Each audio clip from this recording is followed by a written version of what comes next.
Hello, welcome everyone. Today for the BCBA webinar on solar installation and benefits and challenge of it. I am Samson Gomes. आज आपण ह्या ठिकाणी आलेलो आहोत त्याने सोलार बेनिफिट काय आहे ना आजच्या तारखेला आपण समज सोलार करतो आपल्या घरासाठी जे आता फोटो मध्ये पण दाखवलेला आहे तर काय बेनिफिट होईल. एरिक वास who is one of the panelists Bright Solar कंपनीचे ओनर आणि राकेश परेरा विनय सोलार कंपनीचे owner. So we'll start with the session. Second slide. We have till date online activities. त्याच्यामध्ये 19 webinars were completed from 1 to 19 till date, and then these are the online activities. Virtual site visit. There are online visits, online webinars, and there are virtual means online site visits. So we have done 9 online site visits. Last was Ultra Industries, Alpha Dipelo. Next. So Savio D'Souza, who is our member and who is an AC expert, will guide us through the prayer. Savio, प्रार्थना चालू करू. Good evening everybody. Good evening. हे प्रेमळ पित्या, आम्हा वसईतील सर्व Christian व्यावसायिकांना Bassein Christian business असोसिएशनच्या नावाने एकत्रित केल्याबद्दल आम्ही तुझे आभार मानतो. आमच्या असोसिएशनच्या पदाधिकाऱ्यांना तू दूरदृष्टी दे आणि कृपा दे. त्यांना आलेल्या संकटावर मात करून सभासदांना चांगल्या तऱ्हेने मार्गदर्शन व प्रेरणा द्यावी म्हणून तुझी विशेष कृपा दे. हे प्रभू येशू, तुझ्या नावाने सभासदांनी ख्रिस्ती मूल्यानुसार एकजुटीने एकमेकांसाठी व्यवसाय संधी निर्माण करून मदत करावी व व्यावसायिक समृद्धी बरोबरच आमची आध्यात्मिक प्रगती व्हावी म्हणून तुझी विशेष कृपा आम्हास दे. हे पवित्र आत्म्या, आमच्या भावी पिढीतील मुलांना आम्ही आदर्श बनावेत. आमच्या व्यावसायिक कार्याद्वारे वसईची व सर्व सभासदांची उत्तरोत्तर प्रगती व्हावी अशी प्रार्थना आम्ही तुझकडे करतो. हे आमच्या स्वर्गीय बापा, तुझे नाव पवित्र मानले जाओ, तुझे राज्य येवो, जसे स्वर्गात तसेच पृथ्वीवरही तुझ्या इच्छेप्रमाणे हो. आमची दररोजची भाकर आज आम्हाला दे, जसे आम्ही आमच्या अपराध करणाऱ्यांना क्षमा करतो तसेच तू आमच्या अपराधांची क्षमा कर. आम्हाला मोहात पडू देऊ नको, वाईटापासून आम्हाला सोड. आमेन. थँक्यू सॅव्हिओ. इंट्रोडक्शन ऑफ BCBA सर्वांना माहित झालेलं आहे, पण आपले इथे नवीन गेस्ट येत असतात. दर मीटिंगला 5 ते 10 नवीन गेस्ट वेबिनार साइट विजिट, तर त्यांना एक फेअर आयडिया यावी की आपला ग्रुप काय आहे, काय केलं, कुठे आहे. आपला ग्रुप 10 सप्टेंबर 2016 ला स्थापन झालेला under archbishop Felix Machado. आपला ग्रुप आता charitable society registration act register झालेला आहे. BCBA म्हणजे Bassein Christian foundation. Basically objective is to unite Christian business person, म्हणजे एकजुटीने, जे आपली प्रार्थनामध्ये आहे, एकजुटीने एकमेकास सहाय्य करून आपण आपला बिझनेस करूया. मंथली नेटवर्किंग मीटिंग 5 वर्ष म्हणजे 60 मीटिंग कंप्लीट. प्रत्येक महिन्याला एक नेटवर्किंग मीटिंग आपली होते. त्याप्रमाणे लास्ट मंथला आपली 60वी मीटिंग झाली. So we have covered 5 years, completed more than 100 crore transactions, ज्याचा उल्लेख आपल्याकडे meeting to meeting like month to month आहे. आजच्या तारखेपर्यंत 300 रजिस्टर्ड मेंबर्स आहेत. त्यासाठी व्हॉट्सअप ग्रुपमध्ये आपलं सपोर्ट होत नाही म्हणून आपण 2 ग्रुप बनवलेले आहेत, BCBA आणि BCBA 2.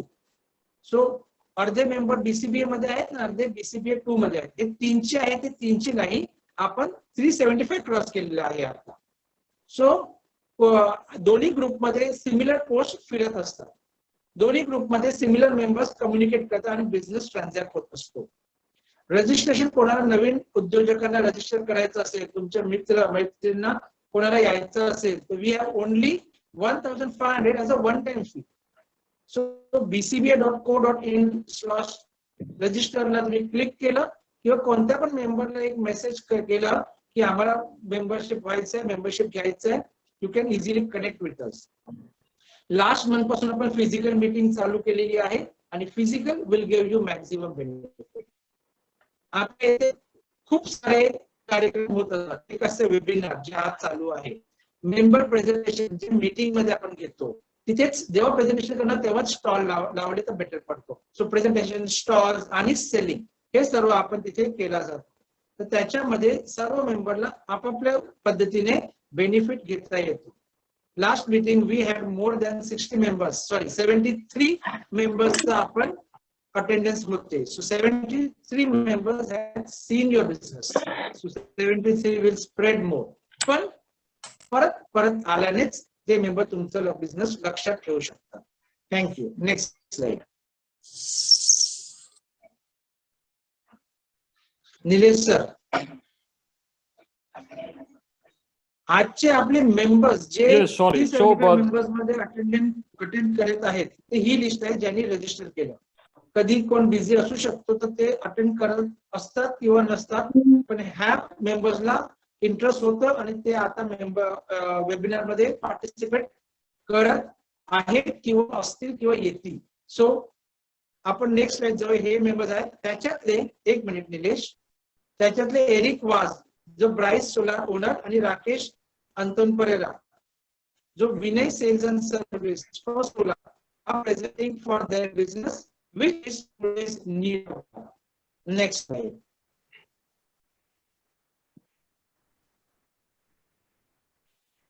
Guest attending.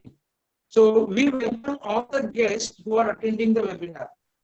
Bonnie from ABC organization, Caesar Joseph Sequeira, Sequeira Brothers, Cletus not attending, David D'Souza retired and still want to do a business. So we appreciate this.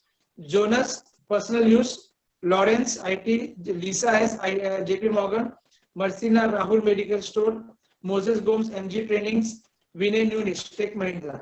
So all these people are interested to know more about solar and they want to have the solar to be installed in their house as per their understanding. So they are coming to this particular webinar. So we'll start with the presentation. Kindly share the screen.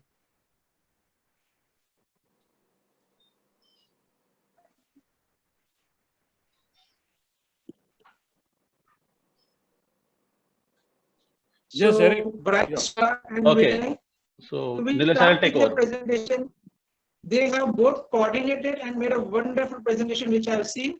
So, kindly start the presentation, Eric and Rakesh. So Nilesh, I will start with, as we decided. Yes, please. So on behalf of Bryce Solar, Eric Vaz आणि Vinay sales and service Rakesh Pereira, first of all मला BCBA चे आभार मानायचे आहेत की कोणतीही गोष्ट समाजात आल्यानंतर त्याचा अवेअरनेस होणे फार गरजेचं असते, त्याची माहिती मिळणं फार गरजेचं असते आणि सोलर ह्या फील्डमध्ये अवेअरनेस क्रिएट करण्यासाठी BCBA चा platform you have availed to us. आणि आपले जे काही आज रजिस्टर्ड मेंबर आणि गेस्ट आलेले आहेत त्यांच्यासाठी संधी उपलब्ध केली, म्हणून ऑल BCBA मेंबर्स आणि core committee, working committee, we sincerely thank you for that. Okay, so आपण आज बघणार आहोत की सोलर मध्ये काय काय प्रोडक्ट आहेत, कशा प्रकारे इन्स्टॉल केले जातात, त्याचे फायदे आहे, नुकसान काय आहे, त्याची उपयुक्तता किती आहे, ह्या सगळ्या गोष्टी आपण ह्या जो काही आज वेळ डिझिग्नेटेड केलेला आहे त्यामध्ये जास्तीत जास्त कमी वेळात जास्तीत जास्त माहिती देण्याचा प्रयत्न आम्ही दोघेही करणार आहोत. सो आपण पहिले जे प्रोडक्ट आहेत त्याबद्दल माहिती घेऊया. Next slide Nilesh. सोलर मध्ये एकूण 3 प्रकारचे प्रोडक्ट आहेत. जे काही सोलर जी ग्रिड तयार करणारी आहे त्यामध्ये 3 प्रकारचे प्रोडक्ट आहे. त्याच्यामध्ये पहिलं प्रोडक्ट जे आहे ते ऑफ ग्रिड सोलर आहे. आपल्या समोर जे चित्र ठेवलेलं आहे त्यामध्ये दाखवलेलं आहे की आपल्या छतावरती आपण अशा प्रकारचे पॅनल इन्स्टॉल करतो. पॅनलमध्ये व्हरायटी वगैरे आहे ती आपण जसे पुढे पुढे जाऊ तेव्हा डिटेलमध्ये बोलू. रूफमध्ये अशा प्रकारे त्याचं इन्स्टॉलेशन केलं जाते. इन्स्टॉलेशन ही वेगवेगळ्या प्रकारे होते. काही रूफला अटॅच असतात, काही फॅब्रिकेट करून त्याप्रमाणे केलेले असतात. ही सिस्टम जी आपण दाखवली आहे ती आहे ऑफग्रिड सिस्टम. ऑफग्रिड सिस्टम म्हणजे तुम्ही जे बनवत आहात त्या पॅनल थ्रू सूर्यप्रकाशाद्वारे जी काही वीज निर्मिती केली जाते ती तुमच्या घरातून जी तुमची स्वतःची बॅटरी बँक आहे त्यामध्ये सेव्ह करून तुमच्या घराचा जो वापर आहे किंवा तुमच्या घराची जी गरज आहे ती पुरवली जाते. ह्याच्यात माझं रूफ, माझे पॅनल, माझ्या मशिनरीज, माझं आणि सरकार MSCB ह्याचं काहीही लेनदेन नाहीये. ही ग्रीडवर जात नसल्यामुळे MSEB ची काहीही प्रोसेस याच्यात नसते. That's why it is called off grid solar system. म्हणजे मी जनरेट करायचं, मी वापरायचं. Next slide. पुढचं जे प्रोडक्ट आपलं आहे ते आहे on grid rooftop solar system, किंवा त्याला दुसऱ्या भाषेत नेट मीटरिंग सोलर असंही बोलतात. आता ऑन ग्रीड म्हणजे सध्या आपल्या घरात MSE तर्फे ग्रीड वरती जी वीज असते ती आपल्या घरात येते. एक पॅरलल MSEB चं जे कार्य आहे त्याप्रमाणे पॅनल बसून आपल्या रूफवरती ते काम आपण करत असतो. म्हणजे सूर्यप्रकाश रोजच्या येथून मावळतो, परंतु एक सिस्टम इन्स्टॉल केल्यामुळे MSEB जी वीज बनवून आपल्याला देते त्याच प्रकारचं मी एक मंडळ माझ्या घरी स्थापन करतो आणि पॅनल तर्फे वीज बनवून ती माझ्या मीटर तर्फे ग्रीडवर पाठवतो. मी MSEB कडून घेतोय, मी बनवतोय, ती MSEB ला देतोय. ह्याच्यामध्ये सिस्टम ऑफग्रीड पेक्षा वेगळी असते की मी बँक करत नाही, तर ती मी बँक कुठे करतो तर MSEB ला पाठवली जाते. महिन्या शेवटी आपला हिशोब होतो की मी वापरले इतके युनिट, मी बनवले आहेत इतके युनिट. ह्याच्यात आपल्या MSEB बरोबर कॉन्ट्रॅक्ट वगैरे केलं जाते 25 वर्षाचं. त्यामुळे असं होते की दर महिन्याला आपल्याला आपल्या बिल वरती, पुढे आपण बघणार आहोत त्याच्यात डिटेल मिळतच, की साधारण 3 किलोवॅटची सिस्टम लावली असेल तर मी 350 युनिट बनवले आहेत, माझा वापर 300च आहे, 50 युनिट हे माझ्या बँकमध्ये राहतात. किंवा मी 400 वापरले, 350 बनवले तर फक्त 50 युनिटचा मला खर्च लागणार आहे. जर 0 to 0 म्हणजे मी 300 बनवले, 300 वापरले तर मला फक्त माझ्या मीटरचं जे भाडं येणार आहे ते येणार आहे. ह्याच्यात MSEB शी आपल्याला कॉन्ट्रॅक्ट करावं लागतं, पेपरवर्क करावं लागतं. बिंग अन इन्स्टॉलर किंवा सर्व्हिस प्रोव्हायडर ही माझी जबाबदारी असते. आणि ह्याच्यात एकच डिसएडव्हान्टेज म्हणजे कसं असते की MSEB शी करार केल्यामुळे ही ऑन ग्रीड सिस्टम असल्यामुळे जे काही ग्रीड तयार होते, युनिट तयार होते, ते जेव्हा सिस्टम MSEB ची लाईट गेली की सिस्टम ही थांबते. कारण जर सप्लाय ग्रीडवर गेला तर MSEB वाले काम करताना त्यांच्या जीविताला हानी पोहोचू शकते. त्यामुळे ह्याला ऑन ग्रीड सिस्टम बोलतात, की मी बनवतो आणि सप्लाय MSEB ला देतो, दुसऱ्या बाजूने MSEB कडून मी वापरून घेतो. हे झालं आपलं दुसरं product, on grid rooftop solar system. आपलं तिसरं प्रोडक्ट आहे हायब्रिड सोलर सिस्टम. आता ह्या तिन्ही प्रोडक्ट मध्ये ऑन ग्रीड सिस्टम जी असते ती जरी वाजवी दरात मिळते, ऑफ ग्रीड असते ती थोडीशी महाग येते, कारण त्याला बॅटरी बँक वगैरे लागते. आणि आपल्या घरात असलेली जे काही विद्युत उपकरण आहेत त्यांचं जे काही वॅटेज, व्होल्टेज, एम्पियर आहे त्याप्रमाणे बॅटरी बँक बनवावी लागते, त्यामुळे तो एक्स्ट्रा खर्च येतो. परंतु आज आपण बघितलं तर समाजात बऱ्यापैकी सधनता आलेली आहे, त्यामुळे लोक काय सांगतात की मला माझे पैसेही वाचवायचे आहेत, त्यावर थोडीशी लक्झरीही घ्यायची आहे. मग त्यांना आपण हा कॉम्बो बनवून देतो हायब्रिड सोलर सिस्टमचा.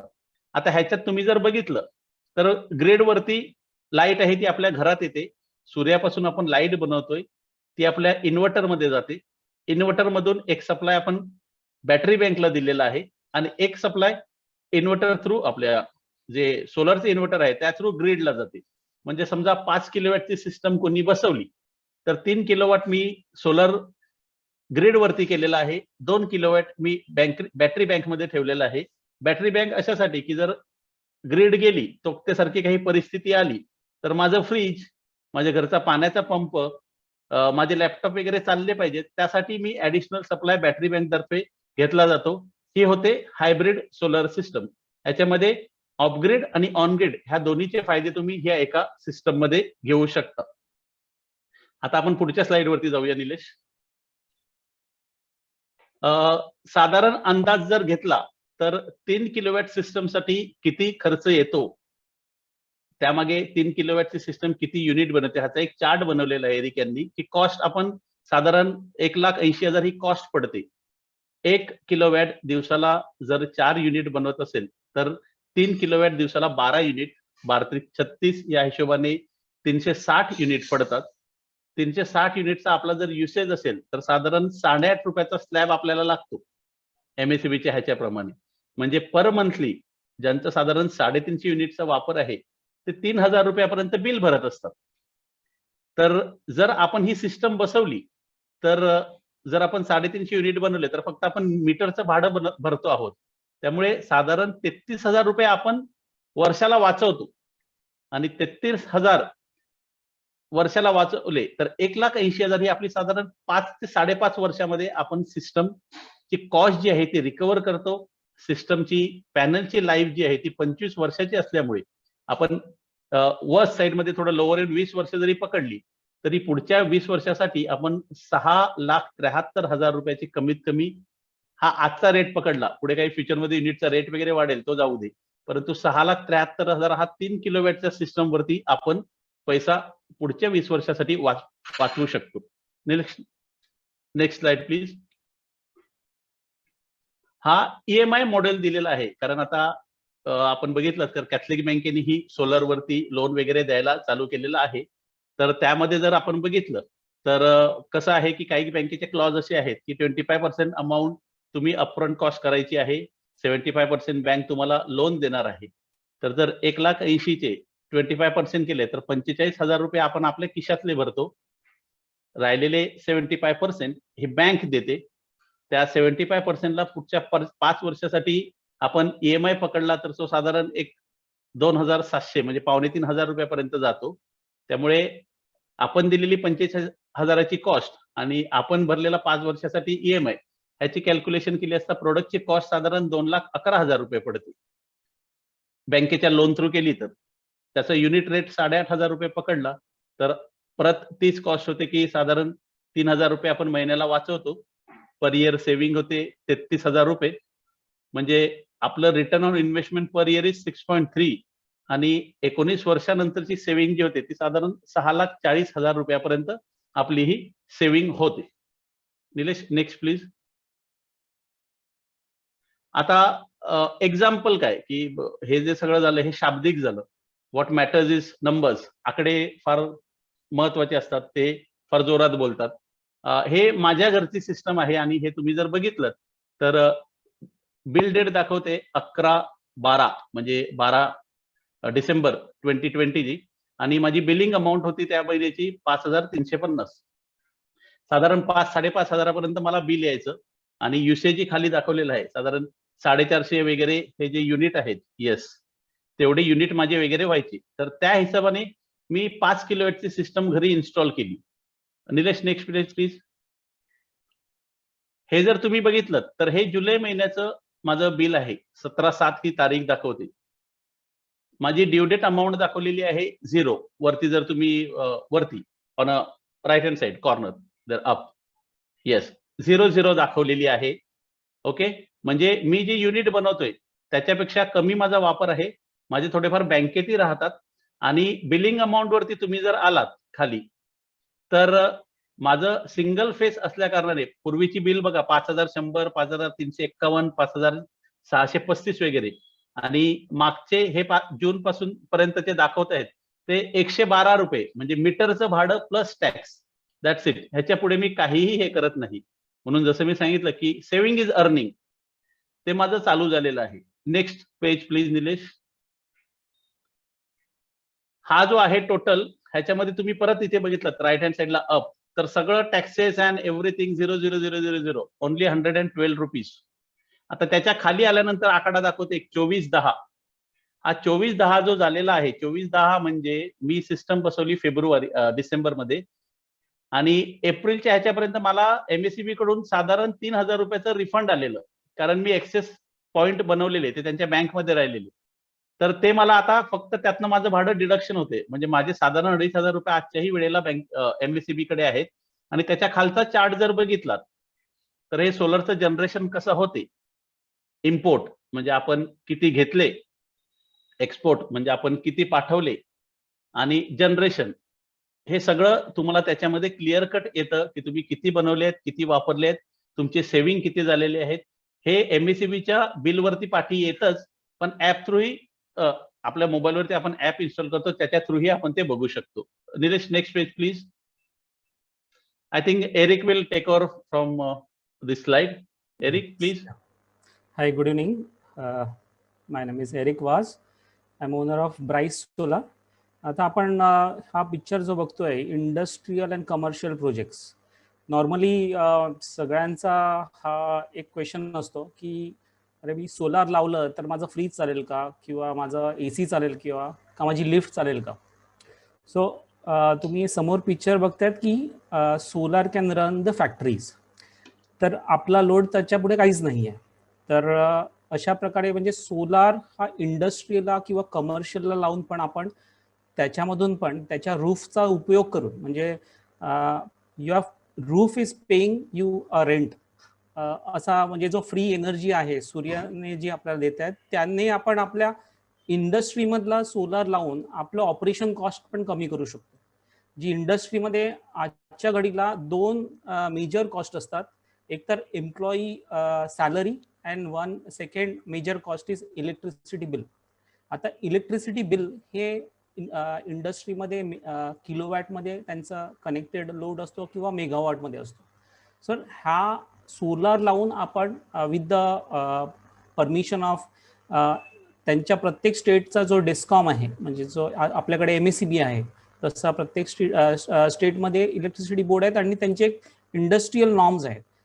ते नॉर्म्स आपण अडेअर करून आपण इन्स्टॉल करू शकतो सोलार आणि then we can install this solar for the industries और commercial properties, hospitals, institute, schools ह्या सगळ्यांसाठी आपण सोलार लावू शकतो. हा नेक्स्ट प्लीज. आता नॉर्मली आपण इंडस्ट्री बोलले तर जर घरातलं आपण जेव्हा सोलार सांगतो तेव्हा आपला विदिन 3 म्हणजे आपला 3 lakhs 5 lakhs आपले प्रोजेक्ट्स असतात की त्याचे. पण जेव्हा इंडस्ट्रीमध्ये येते the projects goes in the double figure of lakhs or in CRs. मग हे इंडस्ट्री का म्हणजे इंडस्ट्री काही इंडस्ट्रीचं स्वतःचं असते की ओके मी माझा fund will not use for the solar project, मला माझ्या बिझनेसमध्ये वापरायचं आहे. काही इंडस्ट्रीचं हे म्हणणं असते की मला माझा स्वतःचं मी कोणाचं लोन नाही घेणार, मी माझ्याकडे सरप्लस फंड आहे, I will use it in capex. तर डिफरंट टाईप ऑफ प्रोजेक्ट्स आहेत ज्याच्यामध्ये आपण सोलार इन्स्टॉल करू शकतो कमर्शियली और industrially. One is the capex म्हणजे कॅपिटल एक्सपेंडिचर मॉडेल.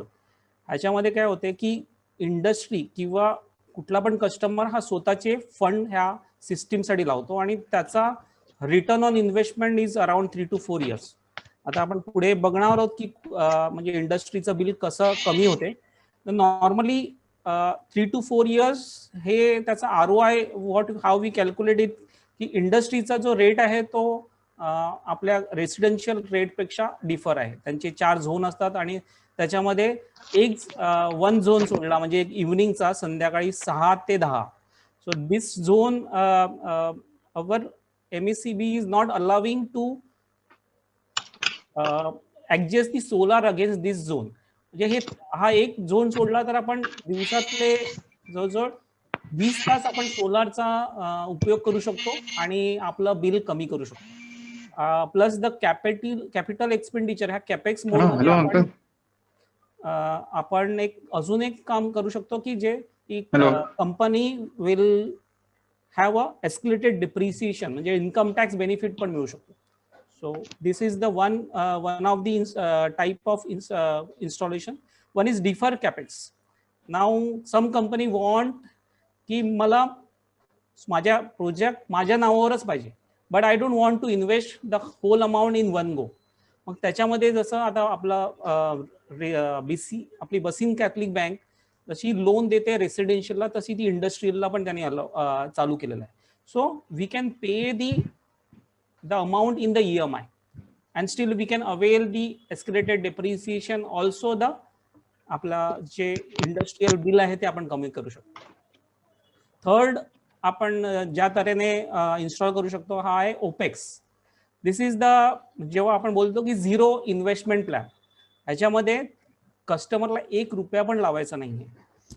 फक्त त्याचं रूफ त्याला हँडओव्हर करायचं आहे सोलार कंपनीला. Solar company will install the solar as per the guideline. They will install it, they will maintain it and they will run it.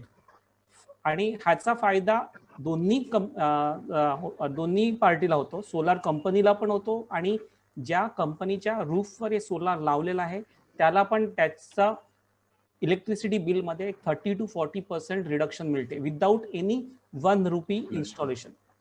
So this is म्हणजे ह्याच्यामध्ये कसं आहे हा मॉडेलला रेस्को मॉडेल पण बोललं, जस रिन्युएबल एनर्जी सर्व्हिस कंपनी और BOOT model built own operate and transfer.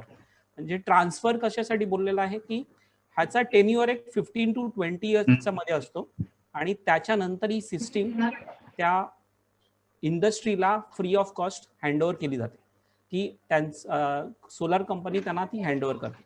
So this is the project opex it is called as. काही मल्टीनॅशनल कंपनीज आहेत ज्याच्यामध्ये त्यांना त्यांच्या बुक ऑफ अकाउंटवर असेट घ्यायचा नसतो, तेव्हा ही ओपेक्स सिस्टीम त्यांना फायदेशीर पडते. आणि मोठ्या मोठ्या खूप कंपनीज आहेत ज्या अशा प्लॅनचा उपयोग करून त्यांचं बिल लॅक्स अँड करोड्स मध्ये कमी करतात. Fourth is the open access model. म्हणजे हा सिस्टीम मध्ये असं आहे की एक फॅक्टरी आहे, त्याचं बिल करोड्स मध्ये आहे, त्याचा युसेज मेगावॉट्स मध्ये आहे, पण त्याच्याकडे एवढं रूफ नाहीये. So what he will do, की एवढा मी मेगावॉट लावण्यासाठी माझ्याकडे एवढा मोठा रूफ नाहीये किंवा माझा रूफ एवढा कॅपेबल नाहीये to install the megawatt solar system. Then there is a comes as की आपण एक रिमोट लोकेशनला सोलार पार्क उभा करतो आणि तिथला पॉवर आपण तिथल्या डिस्कॉमला ट्रान्सफर करतो आणि त्याचा बेनिफिट आपल्या इलेक्ट्रिसिटी बिलमध्ये आपण घेतो. That is called open access model. ही मॉडेल आपल्या महाराष्ट्रामध्ये पण अप्लिकेबल आहे, तसेच कर्नाटका आणि यूपी काही स्टेटच अलाउड करतात त्या, आणि त्यांचा minimum requirement is 1 megawatt and above. Sir this हा तर म्हणजे जे फार्मास्युटिकल्स कंपनी आहेत किंवा स्टील मॅन्युफॅक्चरिंग कंपनीज आहेत ज्यांचा युसेज इन मेगावॉट्स आहे, ते हा ऑप्शन्स अवेल करतात and they reduce their electricity. Loudspeaker चालूच नाही, काय चालू करतात आता? Can you just second slide please. आता आपण बघतोय की ह्या इंडस्ट्री बिलमध्ये आपण जसं रेसिडेन्शियल बघितलं तसंच सेम आहे की एक इंडस्ट्रीचं बिल आहे ज्याचा तुम्ही जर कनेक्टेड हा HT कन्झ्युमर आहे, हाय टेन्शन कन्झ्युमर आहे, त्याचा कनेक्टेड लोड 175 किलोवॅट आहे त्याचा sanction load and contract demand is 140. तर हे याचं अगोदरचं बिल आहे ज्याच्यामध्ये त्यांना मंथली बिल जवळजवळ एक 1.25 लाख रुपये येत होतं. आणि जर तुम्ही सेकंड स्लाइड प्लीज, जर आता हे बघितलं की त्याचं बिल आता 80, 56, 54 ह्या रेंजमध्ये आलेला आहे. सो अराउंड 70 to 80% रिडक्शन आहे. आता हा 56 किंवा 46 जो किंवा 80,000 जो अमाऊंट दिसतो याच्यामधला मेन म्हणजे डिमांड चार्जेस, ते तर कॉन्स्टंट राहतात, कारण आपण सोलार लावू किंवा न लावू किंवा यूज इलेक्ट्रिसिटी करू किंवा नाही करू, तरी पण आपल्याला हा डिमांड चार्जेस भरावा लागतो, कारण आपला contract demand is higher. So we had taken that so high power, so we have to give that cannot be zeroed out. तर तो फिगर पकडून हे आपलं रीडिंग आलेलं आहे. तर तुम्ही युनिट्स बघतील तर अगोदरच्या बिलमध्ये आपले 9,000 to 10,000 युनिट्स होते, आता ते रिड्यूस झालेले आहेत 2,000 मध्ये. कारण एक जसं मी तुम्हाला सांगितलेलं एक जो टाइम स्लॉट आहे संध्याकाळी evening 6 o'clock to night 10 o'clock, हा जो स्लॉट आहे ह्याच्यामध्ये सोलार ऍडजस्ट होत नाही, ह्याच्यामध्ये सोलार अलाउड नाही आहे as per the government law. So कस्टमरचा त्या ड्युरेशन मध्ये जर युसेज असेल तर तो चार्जेबल होतो. So this is the main की हे आहे. तरी पण आपण आपलं इंडस्ट्रीचं बिल जवळजवळ 70 to 80% कमी करू शकतो, ज्याने आपली ऑपरेशन कॉस्ट कमी होते. Then the industry can have the benefit of giving the good rate to their client, their customers. Next please. Benefits and challenges, I think so Rakesh will take care of this slide. Okay, आता benefits आणि challenges काय आहेत जर ही system, कारण कसं असते आपण मध्यमवर्गीय माणूस असतो, आपण कुठेही गेलो की मेनू जरी बघितला तरी पहिलं त्याच्या राईट हँड साईडला बघतो कॉस्ट काय आहे ती. तर त्याप्रमाणे आपण हे करूया की ह्या सिस्टमचे बेनिफिट्स आणि चॅलेंज काय आहे. ओके, तर ह्यामध्ये की पहिली गोष्ट अशी असते की इलेक्ट्रिसिटी बिल वरती आपण पुढच्या 25 वर्षापर्यंत सेव्हिंग करू शकतो. कारण मी सांगितलं की सिस्टमची लाईफ जी आहे, पॅनलची ऑपरेशनल वॉरंटी जी आहे ती 25 वर्षाची आहे. त्यामुळे 25 वर्ष तुम्हाला फ्री ऑफ कॉस्ट जनरेशन मिळणार आहे आणि त्याच्या बदल्यात तुम्ही जी MSEBची लाईट वापरता त्याच्या बदल्यात तुम्हाला पैसे भरायचे नाहीये. Rate of interest is very less period. Okay, solar system is cheaper then of grid type system. जसं आपण त्या सिस्टम मध्ये बघितलेलं की ऑन ग्रिड सोलर सिस्टम जी आहे ती चिपर आहे कम्पेअर टू ऑफ ग्रिड किंवा हायब्रिड. कारण तुम्हाला स्टोअर करायचं नसते, त्यामुळे बॅटरी बँक नसते, बॅटरी बँक नसल्यामुळे मेंटेनन्स नाहीये. ह्या सिस्टमला कसलाही मेंटेनन्स नसतो. फक्त कसं असतं की एक आपण कधीतरी वायरिंग चेक केली, काही व्यवस्थित आहे की नाही वगैरे. अदरवाईज ऑफग्रेड सिस्टम जी आहे त्याला पॉवर बँक किंवा बॅटरी बँक असल्यामुळे त्या ज्या काही आपण 4, 5 किंवा ज्याही एंड नंबर ज्या बॅटरी आपण वापरणार आहोत त्याची लाईफ 3 ते 5 वर्षाची असल्याने ते बॅटरी चेंज करावी लागते. त्यामुळे एक सर्टन म्हणजे कमीत कमी 3-4 बॅटऱ्या बसवल्या तर 60,000 आणि आपल्याकडे अशा आहेत की ज्यांनी एक 10-10 बॅटऱ्याची वेगळी सिस्टम घेतलेली जी बॅटऱ्या चेंज करण्यामध्ये 1.5 लाख ही सध्या साधारण 3 ते 5 वर्षांपर्यंत तो खर्च तुम्हाला परत येणार आहे. ऑन ग्रिड मध्ये बॅटरी बँक रिक्वायर्ड नसते आणि व्हेरी लो मेंटेनन्स म्हणजे कधीतरी तुम्ही पॅनल साफ केले तर, कारण हे सनलाईटला जास्ती जेवढ्या चांगल्या रीतीने एक्सपोज होणार. ती पॅनल हे आपल्या कारच्या विंडशील्ड सारखे ग्लास सारखे आहेत. जेवढी क्लिअर तेवढी विजनचा क्लिअर मिळणार. त्याचप्रमाणे पॅनल हे जेवढे साफ राहतील तेवढं तुमचं सनलाईटमुळे तुमचं जनरेशन जास्त होणार आहे. डिसएडव्हान्टेज काय आहे की सोलर प्लांट हा कॉस्टलियर आहे. कॉस्टलियर म्हणजे कसा की एका वेळेला मला 2.5-3 लाख रुपये द्यायचे आहेत. ही वन टाइम पेमेंट सिस्टम असल्यामुळे माणूस असाच विचार करतो की वन टाइम आहे का. पण जसं मी सांगितलं की सेव्हिंग इज अर्निंग. जर 3,000 ऍव्हरेज बिल असलेला माणूस वर्षाला जर एक 40,000 भरत असेल आणि 3 लाखावरती जर 40,000 सेव्ह होत असतील तर आपण कोणत्याही बँकेचं एफडीचं किंवा कसलीही जरी कॅल्क्युलेशन केली तरी इट इज बेटर. परंतु वन टाइम सिस्टम कॉस्ट म्हणून आपण हे असं पकडू शकतो की डिसएडव्हान्टेज आहे. आणि दुसरा एक डिसएडव्हान्टेज हा आहे की ऑन ग्रिड असल्यामुळे जेव्हा MSCB ची लाईट डाऊन असते, मेजरली आपल्याकडे शुक्रवारी वगैरे पॉवर जातो, त्यावेळेला ही सिस्टम बंद असते कारण ग्रिड वरती ते त्या इलेक्ट्रिसिटीचा करंट घेऊ शकत नाही. Next please.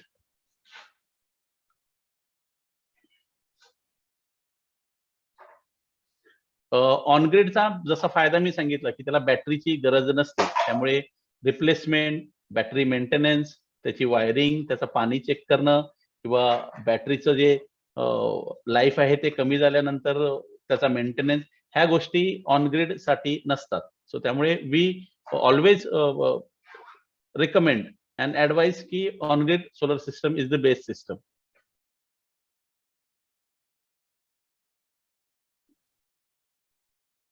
Next please Nilesh.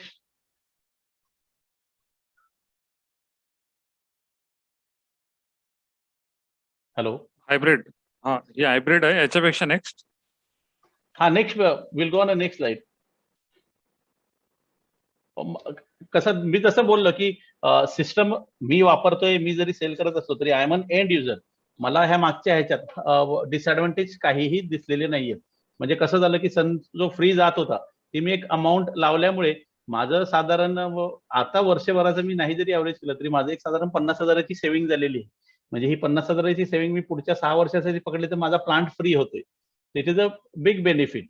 So त्याच्यामुळे एवढे काही हे नाहीयेत. बाकी आता आपण आपले जे मेंबर आहेत त्यांचे क्वेश्चन वगैरे काय असतील ते घेऊया, म्हणजे त्यांचे डाऊट क्युरी काय असतील ते क्लिअर होतील. पहिला क्वेश्चन एक होतं. Hello. Yes yes Samson, go ahead. तो क्वेश्चन आहे की तुम्ही कॉस्टिंग कशी देतात? तुम्ही आमचं बिल रेसिडेन्शियलला की कॉस्टिंग कशी देतात मग तुम्ही? Eric I answer on it. Samson, याच्यात कसं असते की सध्या तरी आपल्या वसीत एक सिस्टम चालू झालेली आहे. प्रत्येकाचे 2-2 मीटर आहेत. आपण युनिट स्लॅब चेंज सेव्ह करण्यासाठी आपण 2-2 मीटर बसवतो. मग आपण काय करतो, त्या बिलचा तुम्ही तुमचा कंझ्युमर नंबर आम्हाला द्या किंवा तुमच्या बिलचा स्क्रीनशॉट द्या. त्या कंझ्युमर नंबर प्रमाणे आपण चेक करतो की तुमचा युसेज किती आहे इयरली. कारण कसं असते, साधारण मार्च, एप्रिल, मे आणि मिड ऑफ जून कन्झम्पशन जास्त असतं. पावसाळ्यात मिड असतं आणि साधारण ऑक्टोबर एंड किंवा नोव्हेंबर, डिसेंबर, जानेवारी हा लोअर असतो. तर मग आपण त्याचा एक रेशिओ काढतो की तुम्हाला किती युनिट्सची रिक्वायर्ड आहे आणि त्याप्रमाणे तुम्हाला कितीचा जो गरज आहे, म्हणजे एखाद्याला 3ची गरज आहे त्याला आपण 5 सजेस्ट करत नाही. एक्सेस पॉईंट काय करायचे आहेत, तर त्यापेक्षा तुमची जेवढी गरज आहे, समजा तुमची 75ची गरज असेल तर मी तुम्हाला 80-85 साठी सांगेन. अशा प्रकारे म्हणजे एखाद्याची 3 किलोवॅटची गरज आहे तर additional solar panel connection to inverter पकडून 3.5 kilowatt, that is what the maximum side. तर तुमचा जो रिक्वायरमेंट आहे घराची लोड, तुमचं कन्झप्शन ह्यावरती आपण कोट डिझाईन करतो.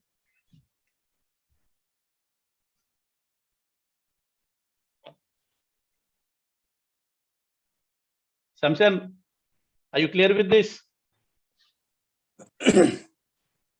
हॅलो, मला एक प्रश्न विचारायचा आहे. मला वाटते प्रश्न विचारण्यात आपलं नाव सांगितलं तरी तेही चांगलं आहे. प्लीज. पायस मिरांडा, चुलना. Okay okay. अच्छा, प्रश्न असा आहे की हायब्रिड हा is costlier then on grid आणि ऑफ ग्रिड, बरोबर आहे? हो हायब्रिड मध्ये दोन्ही येतील. बरोबर. आता आम्हाला एक साधारण एक्झाम्पल द्या. मी सिस्टम घेतली, ऑन ग्रिडला किती होणार, ऑफ ग्रिडला किती येणार, आणि ती सिस्टम हायब्रिडने केल्यानंतर किती होणार? कारण हे तुम्ही एक्झाम्पल दिलं तर मला वाटतं एकच ऑन ग्रिड दिलेलं आहे वाटतं. हो ओके बरोबर. आपण ऑन ग्रिडचं नॉर्मली एक्झाम्पल दिलेलं आहे. आता आपण जर ऑफ ग्रिड पकडली, off grid mostly recommended for farm house किंवा रिमोट एरियाज, जिथे लाईटचं एकदा गेल्यानंतर आपल्याला त्याची शाश्वती नसते की ती येणार का नाही, म्हणून आपण ऑफ ग्रिड लावतो. आणि ऑफ ग्रिडची सिस्टीम कॉस्ट आता जर आपण 3 किलोवॅटच पकडली तर ती जवळजवळ जी आता इथे 1.8 आपण लॅक्स अप्रॉक्सिमेटली जी कॉस्ट सांगितलेली आहे ती जवळजवळ 2.5 ते 2.25 लाखाच्या घरात जाते. कारण तिथे आपण बॅटरी लावतो आणि आता बॅटरीज ह्या आपल्या कन्झ्युमरवर डिपेंड असते की किती लावायच्या. कारण कन्झ्युमरला किती बॅकअप पाहिजे, किती तास पाहिजे आणि किती दिवसाचा पाहिजे, त्याच्यावर त्या बॅटरीचा नंबर्स डिपेंड असणार आहे. आणि त्यामुळे त्याची कॉस्ट त्याप्रमाणे ती वाढणार किंवा कमी होणार. तुम्ही 1 बॅटरी पण लावू शकता, तुम्ही 2 किंवा तुम्ही 5 बॅटऱ्या पण लावू शकता. It is depend on the system आणि तुम्हाला किती दिवसाचा बॅकअप पाहिजे त्या हिशोबाने तो कॅल्क्युलेट होतो. आता आपण केस पकडली हायब्रिडची, तर हायब्रिड हा एक आयडियल ऑप्शन आपण रेकमेंड करतो कस्टमरला. पण ह्याच्यामध्ये एक म्हणजे ड्रॉबॅक असं नाही सांगू शकत, पण कसं होते की आपल्या घरी आपण ऑलरेडी जर एक्झिस्टिंग घर आहे ज्याच्यामध्ये आपलं घरचं इन्व्हर्टर आहे आणि त्याचा इन्व्हर्टरमध्ये आपली बॅटरी आहे, सो जेव्हा लाईट जाते तेव्हा आपलं सिस्टीम इन्व्हर्टरवर येते आणि आपला क्रिटिकल लोड त्या बॅटरीवर चालतो. Okay, hybrid is recommended for new homes की जे आता बिल्डअप करतायत आणि त्यांना instead of putting the inverter UPS inverter आपण हायब्रिडला जाऊ शकतो. But the condition apply is that की आता नवीन जी घरं आहेत ह्यांच्या प्रत्येक रूमला एक AC लागतोय. जवळजवळ आपण कमीत कमी पकडलं तर 2 किंवा 3 एअर कंडिशन्स आपल्या नवीन हाऊसमध्ये आपण इन्स्टॉल करतोय, कारण बऱ्यापैकी जे घर बांधता येतात तर त्या पूर्ण त्या एअर कंडिशनचा लोड पण ह्या हायब्रिड इन्व्हर्टरवर येऊ शकतो. कारण हे इन टोटॅलिटी इन्व्हर्टर होते, म्हणजे जेव्हा लाईट जाते तर पूर्णच्या पूर्ण लोड हा हायब्रिड इन्व्हर्टरवर येतो. त्यामुळे हायब्रिड इन्व्हर्टरची कॉस्ट ह्याच्यासाठी, कारण आपण मोठं इन्व्हर्टर आपल्याला लावावं लागते. जिथे आपल्याला 5 किलोवॅटची गरज आहे तिथे आपल्याला 7 to 8 किलोवॅटची गरज लागते to cater the starting current of the air conditions or whatever appliances जे हायर कन्झम्पशन आहेत, कारण त्यांना स्टार्टिंग करंट जास्त लागतो. आता केस बघा आपण की रात्री जर लाईट गेली तर काय होणार आहे, आपलं पूर्ण लोड एअर कंडिशनचा लोड पण त्या इन्व्हर्टरवर येणार आहे. आणि जर तिथे आपण कधी तर आपण AC चालू असेल तर तो जर तिन्ही AC चालू असतील आणि अजून लोड ऍडिशनल झाला तर आपलं इन्व्हर्टर ट्रिप मारू शकते. Then we have to again wake up आपले एअर कंडिशन्स शटडाऊन करून आपल्याला आपली सिस्टीम रन करावी लागते. There are many options also coming की ज्याच्यामध्ये आपण क्रिटिकल लोड वेगळा करू शकतो. But recommended on grid is safer side. आणि त्याच्यामध्ये हायब्रिडमध्ये असं होते की आता जेव्हा आपण एक कॅल्क्युलेशन दाखवतोय की तुम्हाला सोलारचं एवढे जनरेट होणार आणि एवढे तुम्हाला रिटर्न ROI, हे जेव्हा बॅटरीमध्ये येते पिक्चरमध्ये येते तेव्हा ROI काढणं थोडं मुश्किल पडतं. तर अजून एक त्याचं सोल्युशन असं आहे की आपण सोलार ऑन ग्रिड लावावं आणि जे आपल्या घरचा क्रिटिकल लोड आपण इन्व्हर्टरवर टाकतोय तेव्हा जे इन्व्हर्टर आपण UPS घेतोय ते सोलार UPS घ्यावं. की त्याच्यामध्ये पण आता सोलर ऑप्शन्स आलेले आहेत. जस्ट म्हणजे नॉर्मल इन्व्हर्टर आणि सोलार इन्व्हर्टर ह्यामध्ये 1,000 रुपयाचा फरक आहे.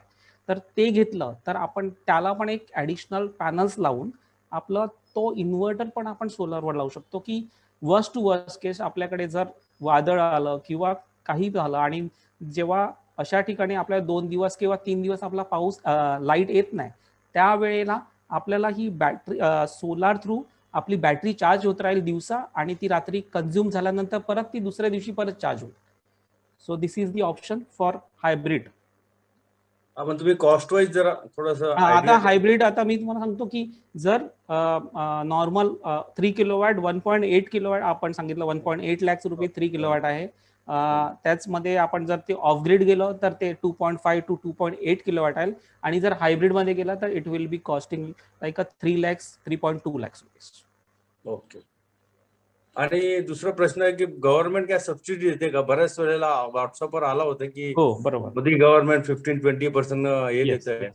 त्याबद्दल सांगाल का? गव्हर्नमेंट सबसिडी आतापासून नाही तर ती मागील 3-4 वर्षापासून चालू केलेलं आहे सबसिडी. त्याच्यामध्ये वेगवेगळ्या गव्हर्नमेंटचे जे इन्स्टिट्यूट्स आहेत हे इन्व्हॉल्व होते. पहिलं असं होतं की जेव्हा सबसिडी देत होते तर ती कसं करायचं की सबसिडी कस्टमरला त्याच्या अकाउंटवर रिटर्न यायची. आत्ताचा जो नवीन जो MSCBचा जो रूल आलेला आहे याच्यामध्ये सबसिडी डिडक्ट करून कस्टमरला पे करायचं आहे. बट द कंडिशन अप्लायज काय, जर तुम्ही कम्पेअर केला की आजच्या घडीला सोलार इन्स्टॉलर किंवा solar big players and small players, जसे आमच्यासारखे स्मॉल प्लेयर्स आणि सोलार इंडस्ट्रीमधले बिग प्लेयर्स हे आपल्या महाराष्ट्रामध्ये जवळजवळ 5,000 प्लस आहेत. आणि जर MSCBच्या लिस्टवर तुम्ही जर सबसिडीसाठी गेले तर त्यांच्या लिस्टेड वेंडर कडूनच तुम्हाला इन्स्टॉल करावं लागते आणि ते फक्त 26 आहेत महाराष्ट्रासाठी. सो द डिफरन्स इज काय की vendor is not willing to go for the subsidy because the subsidize amount will be, म्हणजे वेंडरला पण हे माहित आहे की गव्हर्नमेंट कडून ते पैसे वेंडरला मिळणार नाहीये, म्हणून हा तफावत आहे. आता हे फक्त न्यूज ज्या आता लेटेस्ट पण नवीन बिल हे आलेलं की 40% सबसिडी आहे, 30% सबसिडी आहे, फक्त न्यूज आहे, अजून तरी इम्प्लिमेंटेड झाली नाही. ओके. अंकल क्लिअर झालं तुमचं हे? Yes yes. Okay, clear. Next please.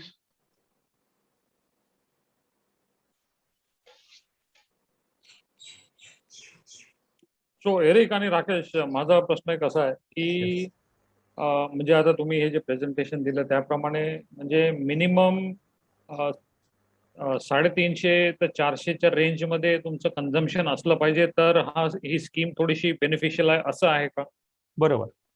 म्हणजे जर मी असं सांगेल की ज्या कस्टमरचं बिल 200 युनिट पेक्षा कमी आहे, आपण जर आपला रेसिडेन्शियल कस्टमर पकडला तर आपलं जे बिलिंग युनिट आहे ते 0 to 100 साठी एक 4 रुपीज आहे along with the taxes. 100 to 300 मध्ये आपण 8 रुपीज पे करतोय अलॉंग विथ द टॅक्सेस आणि 300 to 500 मध्ये आपण 11 रुपीज पे करतोय अलॉंग विथ दी टॅक्सेस. आता जर आपण 300च्या वरती जातो तेव्हा we are paying the higher unit charges. That's why it is recommended की solar should be a solution to save your electricity bill. आता जर आपण अजून एक हे पकडलं की ओके ज्याचं बिल एकदम कमी आहे म्हणजे 1000 रुपयाच्या मध्ये येते तर त्याने आपण सोलार लावलं आणि त्याने त्याचं करंट ऑलरेडी त्याचं दिसते की त्याचं कन्झम्पशनच कमी आहे, तर तो हे पण करू शकतो की तो ऑफ ग्रिडला जाऊ शकतो. ह्या केसमध्ये तो मीटर तसंच ठेवू शकतो, त्याचं ऑन ग्रिड न करता पण त्याला बेनिफिट मिळणार आहे, किंवा जर त्याने ऑन ग्रिड केलं तरी पण त्याला बेनिफिट मिळणार. कारण okay day by day unit charges will be increasing. आता जस्ट न्यूज आहे की आता 7% अजून MSCB रेट वाढवणार आहे, तर हा रेट जो दिवसांदिवस वाढत जातोय तर त्याचा पुढे त्याला बेनिफिट मिळणार. आता जर आपण सांगतोय की जेव्हा 300 युनिटचा ज्याचं 3000 ज्याचं बिल आहे त्याचा ROI 5 to 6 इयर्स आहे, हा जे लोअर साईडचे जे युजर आहेत त्यांचा ROI 7 इयर्स मध्ये येणार, पण तो येणार आणि त्याच्या पुढे त्याला फायदा होणार. सो दिस इज म्हणजे आणि एक अजून एक की आपल्याला एक सेल्फ सॅटिस्फॅक्शन पण मिळणार आहे की आपण आपल्या समाजासाठी आणि आपण आपल्या की आपण फ्यूल वाचवतोय, कार्बन एमिशन वाचवतोय आणि सोलारचा उपयोग करून आपण आपली वीज स्वतः निर्माण करतो. अच्छा, आता आपण म्हणजे जसे आपले वसईमध्ये कसे आपले की आपण आपले भाऊ आपले काका वगैरे सगळे एकत्र राहतो, तर समजा 3-4 फॅमिली एकत्र येऊन असा प्रोजेक्ट करू शकतात का? करू शकतो.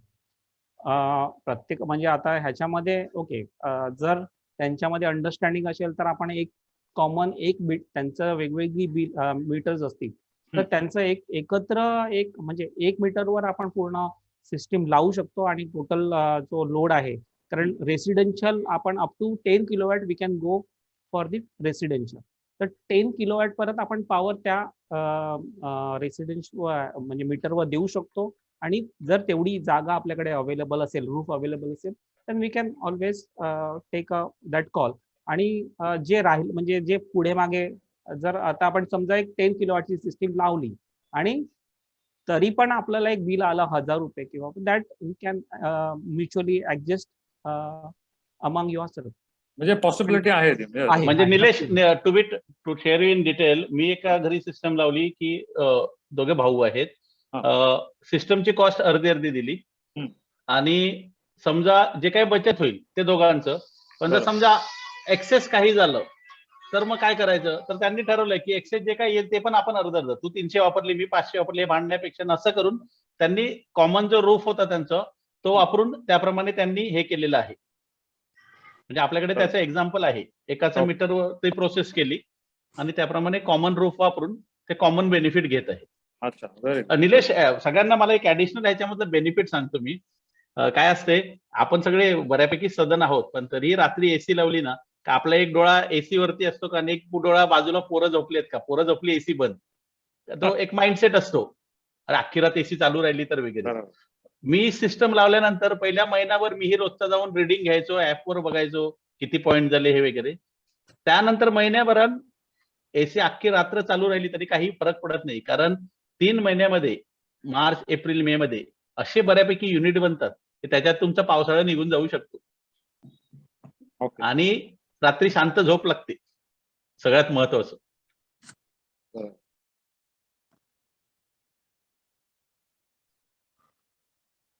आणखीन कोणाचे काही प्रश्न अजून नसतील तर, कारण सध्या 11 मेंबर आहेत, कोणतरी जुदास गेलेला आहे म्हणून आपण राकेश हा घरी लावलंय बरोबर. होय होय, मी माझ्या स्वतःचं बिल 5500, तुझ्या भावाचं बिल किती होतं? हे बघ, तेच मी सांगितलं की कसं होतं, एका मीटरवरती मेजर लोड होता ते साधारण 5-5.5 हे आणि 1,500 प्लस त्याचं बिल, त्यामध्ये साधारण 6-6.5 रुपये आरामात मला बिल यायचं. ओके, मग आता तुझ्या घरी जे लावलं सोलार ते किती वॅटचं ना किती किमतीचं लागलं? मी 5 किलोवॅटचं लावलेलं आहे. 5 किलोवॅटचं, मग त्याप्रमाणे तुझा किती इन्व्हेस्टमेंट गेला त्याच्यात? जसं सांगितलं होतं की 5 किलोवॅट सिंगल फेज घेता की 3 फेज घेता, ओके, तसे कॉस्ट तुमची व्हॅरी होते. सिंगल फेज आणि 3 फेज मध्ये साधारण एक 20,000 रुपयाचा डिफरन्स पकडूया. सिंगल फेज कितीचं गेलं? सॅमसंग, सगळं उघडं करशील का काही इकडे? तुला काय फरक पडतो, तुला तर विकायचंच आहे मला. मी म्हणतो आपण एकदम माझ्यासाठी नाही, पीपल आज दिस क्वेश्चन. I'll tell you. तुला अर्ध्या कॉस्ट मध्ये पडलेलं असेल, पण जे नॉर्मल आहे. No problem. मी कॉस्ट सांगतोय बघा. सिंगल फेजची साधारण 240 कॉस्ट जाते 5 किलोवॅटची, आणि 3 फेजची एव्हरीथिंग. हा, मला वाटतं की त्याच्यामध्ये एक तुम्हाला प्रोसेस तुम्हाला सांगून ठेवतो की कसं असते की हे करायचंय, परत एमएससीबी कडे जायचंय, ते काही नाही. जेव्हा तुम्ही डिसाईड करता की मला सिस्टम बसवायची आणि कोर्ट अग्रीड झालं, तुम्हाला आम्हाला आधार कार्ड, एक बिल, एक फोटो द्यायचा आहे. सगळ्यात पहिला आम्ही तुमचा लोड इन्क्रीज करून घेणार आहोत. जो काही सिस्टम तुम्ही अग्रीड करता त्याप्रमाणे तुमचा लोड सँक्शन करून घेणार आहोत, इन्क्रीज करून घेणार आहोत.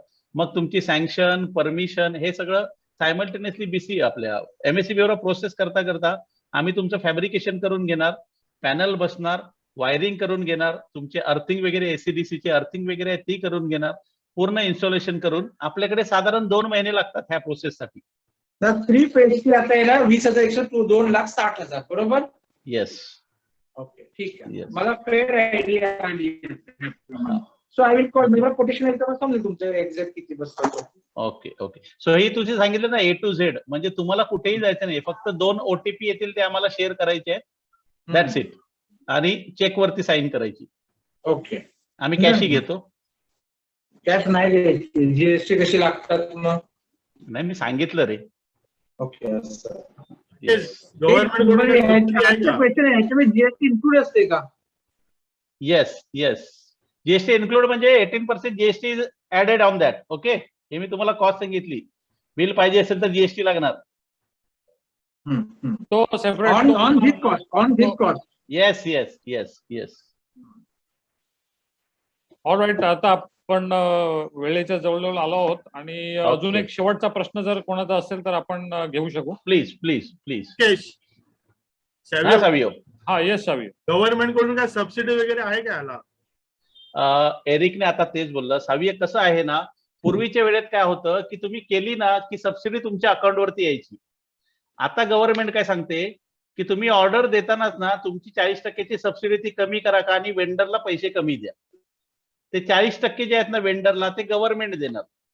ओके, मग रजिस्टर्ड, जसं एरिकने सांगितलं की 26 जण रजिस्टर्ड आहेत गव्हर्नमेंटकडे. आता गव्हर्नमेंटकडे जीएसटी भरलाय तर वेळ येत नाही, तर गव्हर्नमेंट मला वेंडरचे पैसे 40% ते देणार आहेत का, म्हणून असे वेंडर लोकांना अप्रोच होत नाही. ओके, आणि जर तुम्ही अशा 26 वेंडरला शोधायला गेलात तर तो तुम्ही पहिलं त्याला शोधाल, मग एक साधारण 2-3 वर्षात तो तुम्हाला शोधत येईल. सिस्टम बसवायची होती, तुम्ही फोन केलेला 2021ला, 2024ला तो येईल, कारण सरकारकडून पैसे येत नाहीत म्हणून असे वेंडरही कमी काम करतात. Okay okay. हा, सो सबसिडी इन शॉर्ट असून नसल्यास जमा आहे. Okay okay, thank you. Hello, yes. कोणत्या टाईपचं सोलार इन्व्हर्टर बसवता तुम्ही, म्हणजे मोस्टली साहेब आपलं नाव? ओके, कोणत्या टाईपची सोलार इन्व्हर्टर साहेब आपलं नाव? आपण कोण बोलतो? प्लेटस व्हिडिओ ऑन करता येईल का, म्हणजे आपण बघू शकू तुम्हाला? इट्स इन्व्हर्टर मध्ये सोलार इन्व्हर्टर ऑन ग्रिड हा एक टाईप ऑफ द इन्व्हर्टर आहे आणि ह्याच्यामध्ये वेगवेगळ्या कंपनीज आहेत. जर आपण पॉलिकॅपचं पण असते, ग्रोवॅट आहे, SMA आहे, आणि अजून गुडवी आणि so far. There are many companies. It is like की आपण जेव्हा मोबाईल घ्यायला जातो तेव्हा आपल्याकडे रेंज ऑफ प्रोडक्ट्स आहेत. जसं आपण एक मायक्रोमॅक्सचा पण फोन असतो, सॅमसंग आहे, MI आहे आणि ऍपल आहे. So it is all customer dependent की कस्टमरला प्रीमियम पाहिजे का, स्टँडर्ड पाहिजे का, लोअर पाहिजे. त्या अनुषंगानेच आम्ही इन्स्टॉलेशन पण, म्हणजे त्या कस्टमरच्या रिक्वायरमेंट प्रमाणेच आम्ही कोटेशन पण देतो. आणि पॅनल मध्ये पण सेम केस आहे, म्हणजे not only inverter, panel also. की there are Indian make panels, there are China make panels, there are imported from Germany, from Canada, from all Europe. It's all depend on की कस्टमरला काय हवं आहे. आणि प्रत्येक सगळ्यांचा ड्युरेशन, म्हणजे जर warranty wise 25 years warranty by default you will get it for solar panel, and 5 years warranty for inverter, and extended warranty for 5 more years for inverter, with the additional cost. That normally म्हणजे हे सगळं असं आहे. Hope I clear your doubt. Okay. आणि आजकाल hybrid inverter आहे, हा, त्याच्यामध्ये विदाउट बॅटरीज पण आता एक आले ना काहीतरी, विदाउट बॅटरी सुद्धा आपण हायब्रिड बसवू शकतात, तर ते सुद्धा बेनिफिट आहे ना, आणि ते इक्विव्हलंट टू ऑन ग्रिडच आहे ना? आय डोंट, म्हणजे जर तुम्ही तो जर एक इट इज तो अजून टेस्टेड नाही. जी ऍड येते फेसबुक वरती येते की विदाउट बॅटरी इन्व्हर्टर, हा म्हणजे टेस्टेड हा नाही आहे, स्टँडर्ड नाही आहे. देर आर मेनी त्याच्या. आता तुम्ही मला विचार सांगा की ऍज ऑन डेट आपल्या बॅटरी, म्हणजे पॉवर सेव्ह करण्यासाठी बॅटरी शिवाय दुसरा अजून उपाय आलेला नाहीये. लिथियम आयन बॅटरी आले, अजून बायोडिग्रेड याची बॅटरी आलेली आहे. But there are only batteries which are been saving the power other than, म्हणजे जेव्हा आपल्याला सेव्ह करायचं, आपण जेव्हा गोष्ट येते, तर जो हे क्लेम जे करतायत की हायब्रिड इन्व्हर्टर विदाउट बॅटरी, हा म्हणजे अजून त्याचं क्लॅरिटी आली नाहीये, त्याचं टेस्टिंग झालेलं नाही. Okay okay. So we are not recommending that. Okay, thank you.